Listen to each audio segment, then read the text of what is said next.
لا ينفع مال ولا بنون الا من آتى اللہ بقلب سلیم.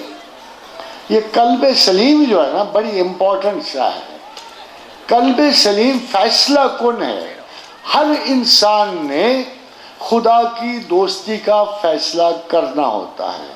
کوئی انسان چاہے جتنی خرابی کا شکار ہو اسے ایک پکا فیصلہ کرنا ہوتا ہے کہ میں نے خدا کو تسلیم کیا, مجھے وہ پسند ہے, میں نے اس کے ساتھ رہنا ہے, جتنا مرضی بھی میں گناہ گار ہوں گا میں نے خدا کی تسلیم سے منہ نہیں پھیرنا.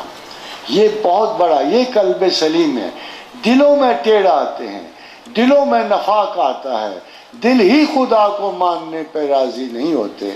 اس لیے جس دل میں سلامتی ہے اس میں یہ سلامتی ایک مستقل ہے کہ مجھے ساتھ جو کچھ بھی ہو, میں کتنے برے رستوں پہ چلوں, میں نے رہنا اپنے اللہ کے ساتھ ہے.